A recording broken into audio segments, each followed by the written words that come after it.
नमस्कार, आर्य न्यूज देख रहे हैं आप। मैं हूं आपके साथ पल्लवी सिंह। रुक करेंगे इस वक्त की बड़ी और अहम खबरों की ओर। शुरुआत करते हैं रुड़की से, जहां रुड़की कोतवाली पुलिस ने 6 साल की मासूम बच्ची और उसकी मां के साथ दुराचार की घटना को अंजाम देने वाले 5 आरोपियों को मुजफ्फरनगर और सहारनपुर से गिरफ्तार किया है। इनके पास से पुलिस को एक ऑल्टो कार और बाइक भी बरामद हुई। और आपको बता दें कि सिविल लाइन कोतवाली पहुंचे डीआईजी और एसएसपी हरिद्वार योगेंद्र सिंह रावत ने बताया है कि बीती 24 जून को देर रात को कलियर निवासी एक महिला और उसकी 6 साल की बच्ची के साथ सोलानी पार्क के पास ही 5 लोगों ने सामूहिक दुष्कर्म की घटना को अंजाम दिया। इसके बाद आसपास के लोगों की मदद से महिला और उस बच्ची को सिविल हॉस्पिटल पहुंचाया गया, जहां उनका इलाज जारी है। आपको बता दें कि इस दौरान पुलिस ने छानबीन की और सीसीटीवी फुटेज के आधार पर पुलिस ने ऑल्टो कार और बाइक के सामने आने पर ये जांच आगे बढ़ाया और इसी दौरान इन आरोपियों को धर दबोचा गया है।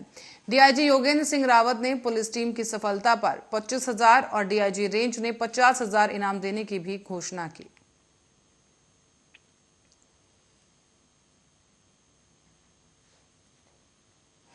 25 तारीख को देर रात में एक महिला अपनी बच्ची के साथ मिली थी और जब उससे बातचीत की गई तो ये पता चला कि उसके साथ और उसकी बच्ची के साथ दुष्कर्म हुआ है।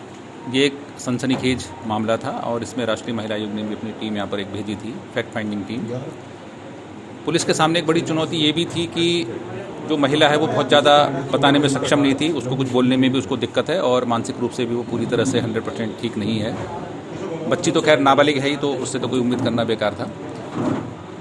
तो हमने जो भी एक आध बातें उसने बताई महिला ने, वहाँ से हमने अपनी इन्वेस्टिगेशन शुरू की और इलेक्ट्रॉनिक सर्वेलेंस, डम डाटा और सीसीटीवी की फुटेज और साथ साथ जो हमारे मुखबिरों का जो जाल होता है, इनके द्वारा हमने लगभग 100-150 लोगों से पूछताछ करी। कम से कम 200 से ऊपर जो सीसीटीवी है वो खंगाले, दर्जनों कॉल डिटेल्स को एनालाइज किया और अंततः फिर ये घटनाक्रम निकलकर सामने आया कि एक व्यक्ति इसको बहला फुसला के अपने साथ ले गया था, उसने इसके साथ दुष्कर्म किया।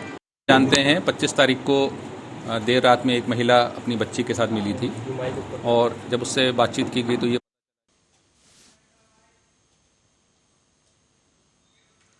और इस बीच मौसम विभाग ने रेड अलर्ट जारी करते हुए देहरादून समेत पहाड़ों में कहीं कहीं भारी बारिश की आशंका जताई है। बता दें आपको, मौसम विभाग के द्वारा भारी बारिश होने की आशंका जाहिर की गई और इसी दौरान सामान्य से 9 दिनों के बाद उत्तराखंड में आए मानसून के चलते पिछले 2 दिनों से कई जगह लगातार रुक रुक कर बारिश हो गई है। इसकी वजह से मौसम सुहाना हुआ है, लेकिन पहाड़ों में आफत भी खड़ी हो गई है। खासकर पिथौरागढ़ और बागेश्वर में जनजीवन अस्त व्यस्त हो गया है। बागेश्वर में भी मंगलवार और बुधवार को जोरदार बारिश रही।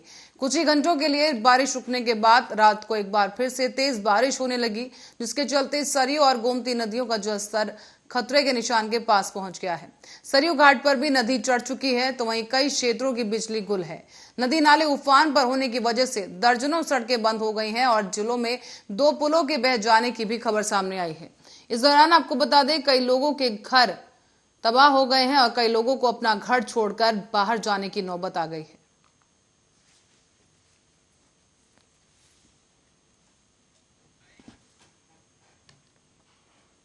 रुक करेंगे अनूपपुर की ओर, जहां पर आरपीएफ पुलिस की जितनी तारीफ की जाए उतनी कम है, क्योंकि अनूपपुर आरपीएफ की सूझबूझ से 2 नाबालिग लड़कियों की जान बच सकी है। दरअसल आपको बता दें कि छत्तीसगढ़ से मानव तस्कर 2 नाबालिगों को अपहरण कर जयपुर बेचने के लिए जा रहे थे।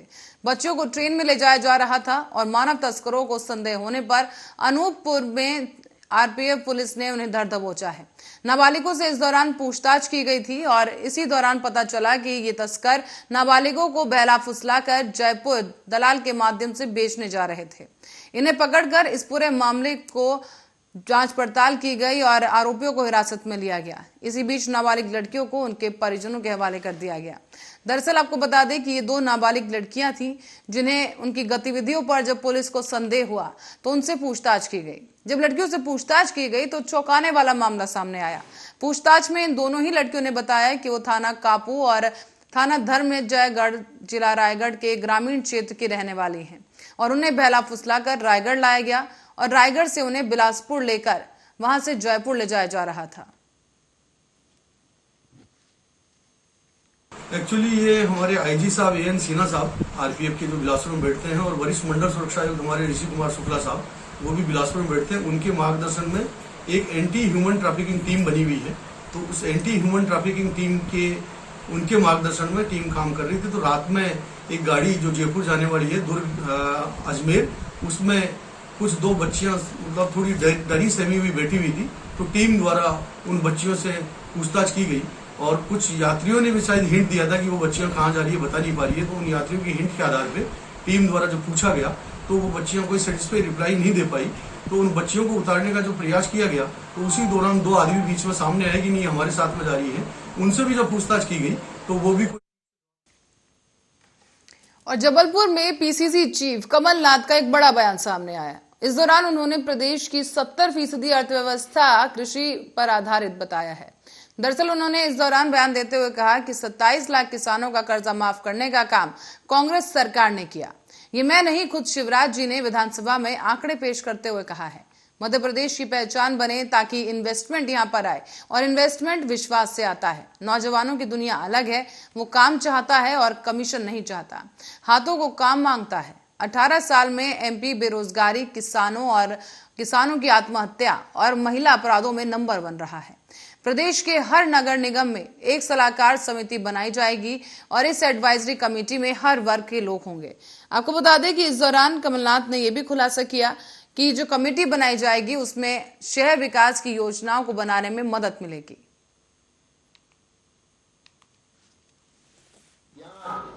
आपको यहाँ की समस्याओं का मैं परिचय दूं उसकी आवश्यकता नहीं, आप सब जानते हैं।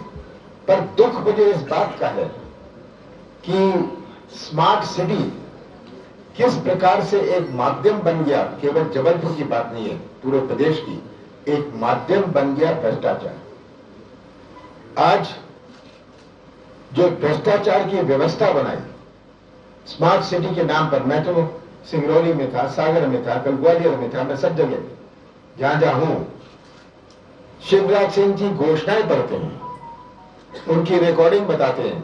कहीं कहा कि मैं इसको सिंगापुर बना दूंगा, कहीं कहा सिंगरौली में कहा कि मैं इसे इंदौर बना दूंगा, और क्या हालात सब पढ़ के सुनाते हैं कि क्या हालात।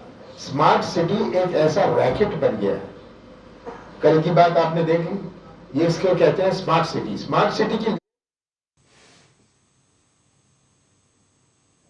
अब बढ़ते हैं अगली खबर की ओर। मुख्यमंत्री पुष्कर सिंह धामी के नेतृत्व में आज प्रदेश सरकार के 100 दिन पूरे हो गए हैं।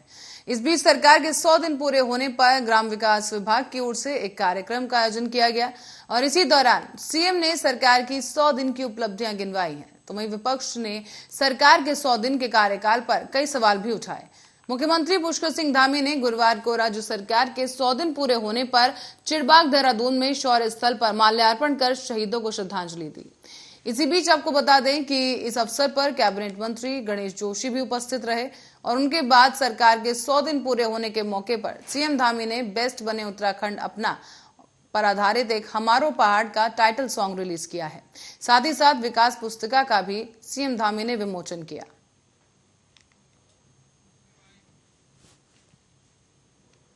अब बात करें कोरोना संक्रमण की, तो उत्तराखंड में कोरोना संक्रमण की जो स्थिति है वो काफी संवेदनशील बनी हुई है। संख्या लगातार बढ़ रही है और सक्रिय मामले बढ़ते जा रहे हैं। एक महीने में सक्रिय मरीजों में 22% की बढ़ोतरी हुई है। प्रदेश में सक्रिय मरीजों का आंकड़ा 300 के पार कर गया है। आपको बता दें कि बीते 24 घंटे के अंदर ही 48 नए कोरोना संक्रमित मरीज मिले हैं, जबकि 29 मरीज ठीक भी हो चुके हैं। स्वास्थ्य विभाग के मुताबिक 1 जून को प्रदेश में 64 सक्रिय मरीज थे, जो बढ़कर 318 पहुंच गए हैं। एक महीने के भीतर ही सक्रिय मरीजों में लगभग 22% की बढ़ोतरी हुई है। बुधवार के आंकड़ों की बात करें तो प्रदेश में 1423 सैंपल की जांच रिपोर्ट नेगेटिव आई है। 7 जिलों में 48 लोग कोरोना संक्रमित पाए गए।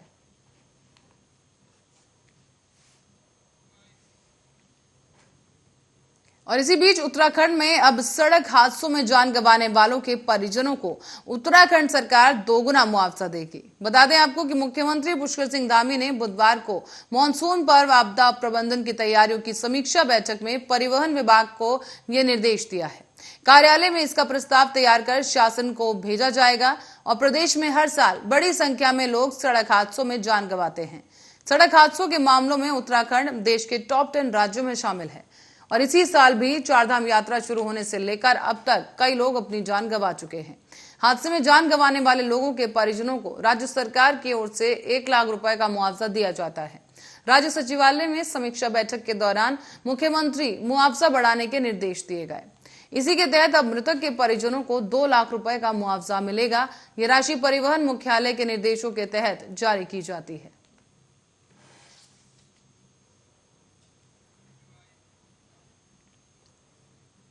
और इसी बीच रुक करेंगे अगली खबर का। साइबर क्राइम के लिए बदनाम रहा जामताड़ा के बाद अब सहारनपुर के एक गांव में युवा भी इस अपराध के जाल में फंसने लगे हैं।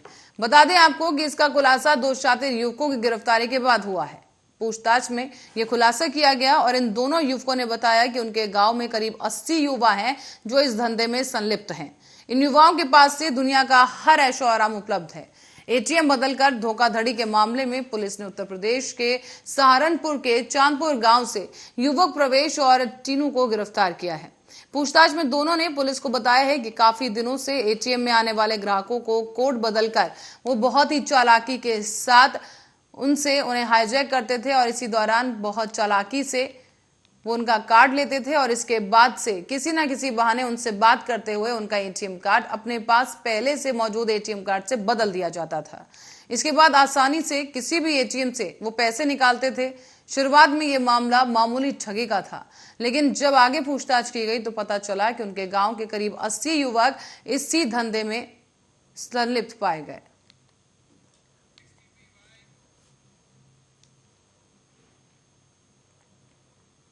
और अब खबर है प्रयागराज से, जहां विश्व हिंदू परिषद और बजरंग दल के कार्यकर्ताओं ने सिविल लाइन से सुभाष चौराहे पर उदयपुर में एक युवक की हत्या के समर्थन में विरोध प्रदर्शन किया।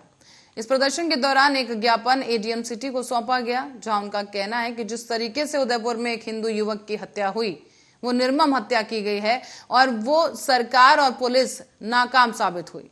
अभी तक अपराधियों की गिरफ्तारी हो गई है, लेकिन वहां की सरकार उन्हें बचाने का प्रयास कर रही है। इसका हम सब लोग हिंदू विरोध करते हैं और अगर ऐसा होता रहा तो हम लोग सड़कों पर बड़ा प्रदर्शन करेंगे। साथ ही आपको बता दें कि यह भी कहा गया कि विरोध करने के साथ साथ पूरे उत्तर प्रदेश में उदयपुर की घटना को लेकर पुलिस प्रशासन भी काफी सतर्क हो गया है। पुलिस का यह कहना है कि प्रदेश में धारा 144 लागू है, कोई भी विरोध प्रदर्शन नहीं किया जा सकता। अगर आप अपनी बात कहना चाहते हैं तो शांतिपूर्ण तरीके से कहें और एक ज्ञापन देकर आप अपनी बात आगे रख सकते हैं।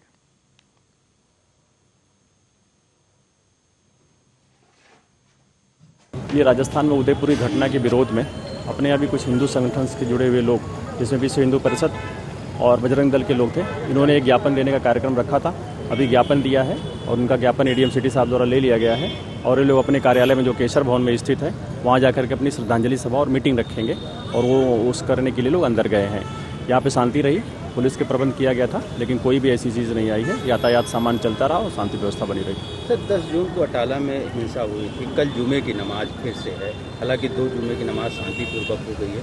कल शांतिपूर्ण जुमे की नमाज हो, उसके लिए सुरक्षा के क्या इंतजाम किए? देखिए, कल भी शांतिपूर्वक ही होगा जुमे की नमाज, उसके लिए पूरी मुकम्मल व्यवस्थाएँ भी की गई है, सतर्कता है बरती जा रही है और सभी बिंदुओं पर निगाह रखा है। फोर्स का डिप्लॉयमेंट भी। तो वहीं उदयपुर में कन्हैया लाल की हत्या के बाद लोगों ने रोष का माहौल बना लिया है। हत्याकांड की जांच के लिए भी एनआईए और एसआईटी की टीम गठित की गई और राजस्थान के मुख्यमंत्री अशोक गहलोत खुद कन्हैया लाल के परिवार के घर पहुंचे हैं। यहां उन्होंने मृतक के परिवार से मुलाकात की। साथ ही साथ एनआईए ने केस अपने हाथ में ले लिया है, ये भी उन्होंने पुष्टि की है। आरोपियों को फांसी की सजा दिलवाने का भी प्रयास किया जाएगा। साथ ही आपको बता दें कि इस बीच सीएम गहलोत ने कहा है कि जिसने भी हत्या की है और ये वीडियो बनाया है उसका मतलब वो खुद ही गवाह है। हम फास्ट ट्रैक कोर्ट में केस चलवाने की कोशिश करेंगे और ये कोशिश की जाएगी कि इन अपराधियों को फांसी की सजा दी जाए। साथ ही आपको बता दें कि इस दौरान उन्होंने ये भी कहा कि 1 महीने में इनको सजा दिलवाने की कोशिश की जाएगी। एनआईए निष्पक्ष जांच करेगी और एजेंसी को पूरा सहयोग दिया जाएगा। इससे पहले उदयपुर हत्याकांड को लेकर मुख्यमंत्री अशोक गहलोत ने यह भी कहा था कि 2 पक्षों के बीच का धार्मिक मामला नहीं है ये, बल्कि अंतर्राष्ट्रीय तौर पर रची गई साजिश है। हमने समय रहते आरोपियों को पकड़ लिया है, वरना न जाने कितने अपराधों को ये अंजाम देते। मुख्यमंत्री अशोक गहलोत ने कहा कि मैं सभी से अपील करना चाहता हूं कि जब आरोपियों को पकड़ लिया गया है तो कार्रवाई भी जरूर होगी। शांति बनाए रखें।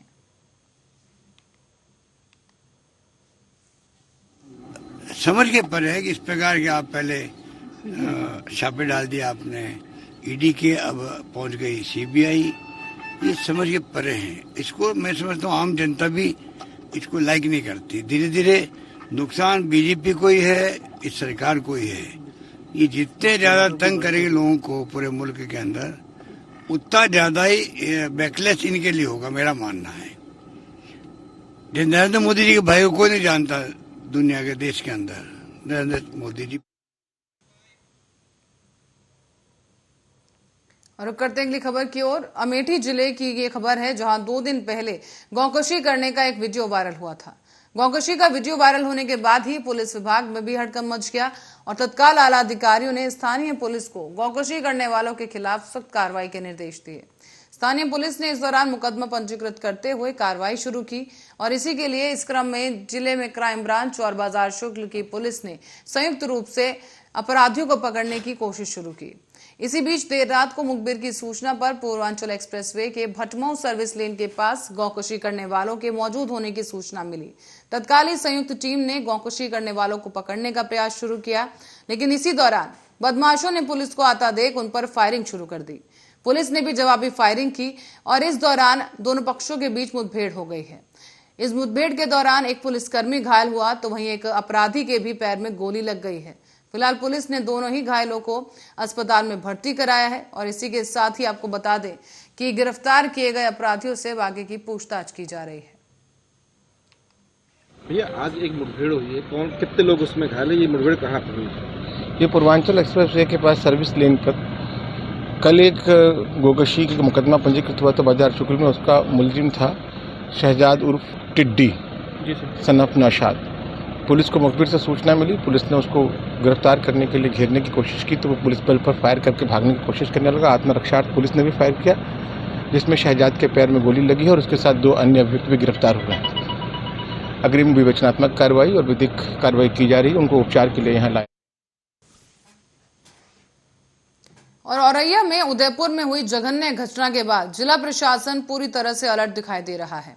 आपको बता दें कि पुलिस कप्तान चारू निगम और अपर पुलिस अधीक्षक शिशुपाल सिंह के निर्देशन पर सीओ महेंद्र प्रताप सिंह, एसडीएम लवगीत कौर, इरवा कटरा थाना अध्यक्ष राम सहाय पटेल भारी संख्या पुलिस फोर्स के साथ इरवा कटरा के कई मार्गों पर होते हुए पैदल मार्च करते नजर आए। इस दौरान जनता से अपील भी की गई कि लोग आपस में भाईचारा बनाए रखें और साथ ही साथ सोशल मीडिया के माध्यम से भड़काऊ पोस्ट ना करें। पुलिस की तरफ से कहा गया है कि किसी भी तरह की संदिग्ध गतिविधि दिखाई देने पर तुरंत ही पुलिस को सूचना दी जा सके ताकि मामले को नियंत्रण में रखा जाए।